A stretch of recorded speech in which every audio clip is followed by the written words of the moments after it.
खूनी कुआं। सीमा गर्मियों की छुट्टियों में अपनी नानी के गांव आई थी। सीमा नानी के घर पहुंचने के बाद अपनी नानी के पैर छूती है और उनसे आशीर्वाद लेती है। तभी उसकी नानी उससे कहती है, इतनी बड़ी हो गई मेरी सीमा, चल जल्दी से हाथ मुंह धो ले, मैं तेरे लिए खाना लगा देती हूँ। भूख लगी होगी ना?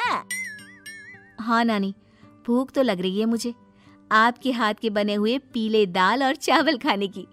कितना टाइम हो गया है मुझे आपके हाथ का बना हुआ दाल चावल खाए हुए। तू तो नौकरी में व्यस्त थी, तो तुझे कहाँ से टाइम मिलेगा अपनी नानी के लिए?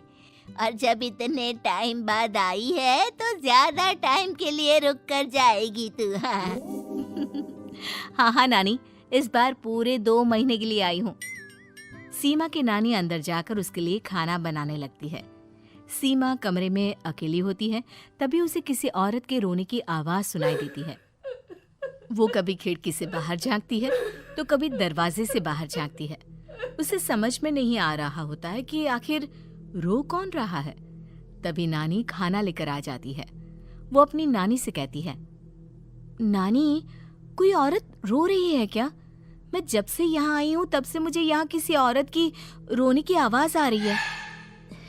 हे भगवान, कहीं ये वही तो नहीं? बोलो ना नानी।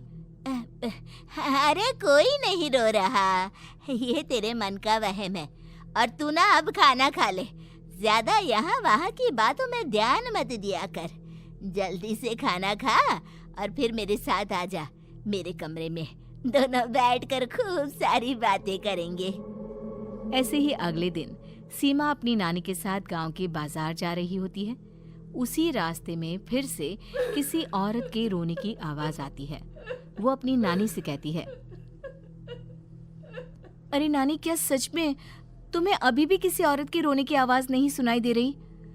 मुझे किसी औरत की बहुत बुरी तरीके से रोने और चीखने की आवाजें आ रही हैं।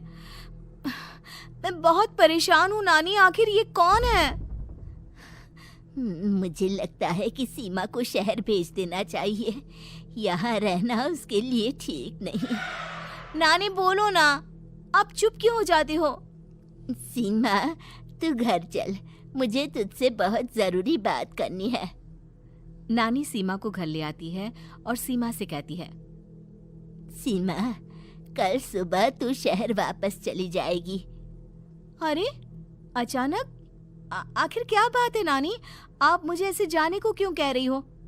मैं बस जो कह रही हूँ उस पर ध्यान दे। तू कल सुबह यहाँ से चली जाएगी, और ये बात मैं कोई मजाक में नहीं बोल रही। तू कल जाएगी तो मतलब जाएगी। अरे नानी, चली जाऊंगी मैं, ठीक है, पर आखिर बात क्या है ये तो बता दो।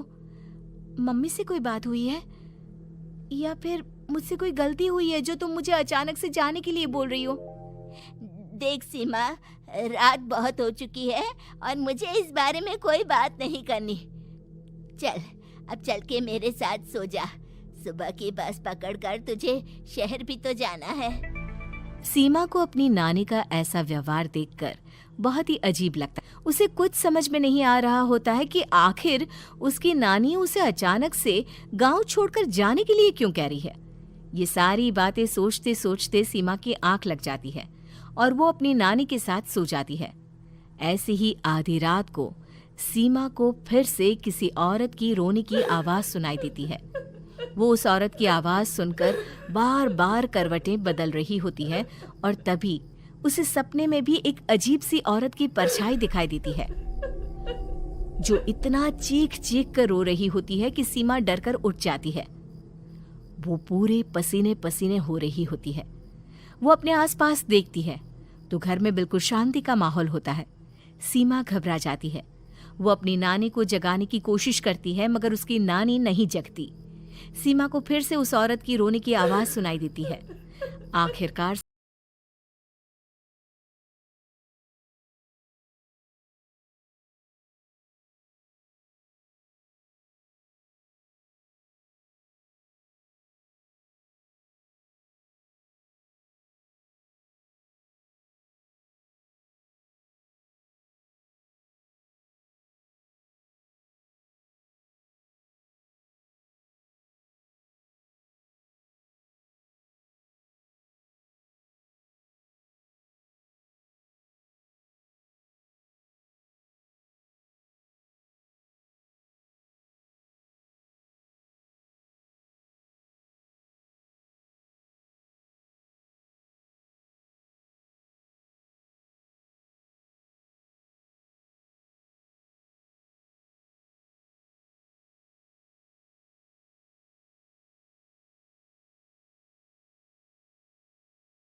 मुझे बचाओ।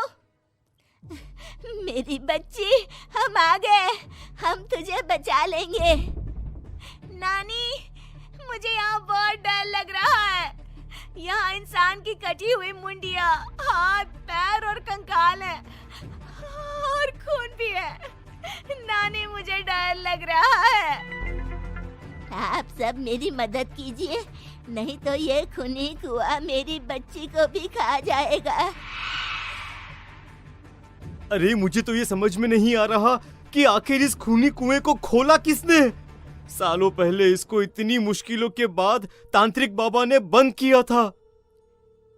अरे पूरा गांव खूनी कुएं के बारे में अच्छे से जानता है, तो कोई भी जानबूझकर तो ऐसा करेगा नहीं। मतलब किसी ने अनजाने में इसे खोल दिया है भैया। सीमा को इस बारे में मालूम नहीं था, और जब से वो यहाँ आई थी तभी से उसे किसी औरत के रोने की आवाजें भी सुनाई दे रही थी। कहीं सीमा ने ही तो उसे नहीं खोला। अगर ऐसा है तो फिर सीमा का बचना बहुत मुश्किल है। वहीं कुएं के अंदर सीमा रोते हुए बैठी होती है कि उसे आवाज सुनाई देती है जो कुएं के बाहर खड़े गांव वालों में से किसी को सुनाई नहीं देता। आज सालों के बाद मुझे ताजा खून मिलेगा। तेरा खून पीकर आज मैं अपनी प्यास बुझाऊंगा।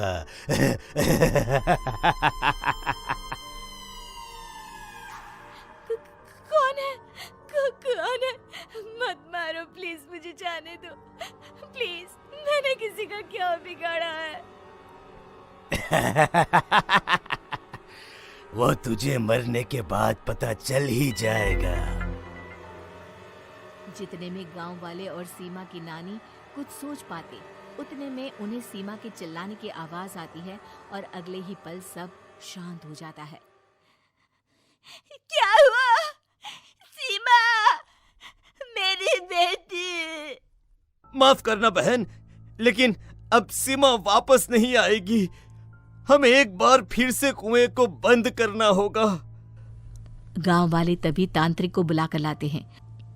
एक बार फिर अपनी शक्ति से तांत्रिक बाबा उस कुएं को हमेशा हमेशा के लिए बंद कर देते हैं और वहां एक बोर्ड लगा दिया जाता है कि यहाँ आना मना है।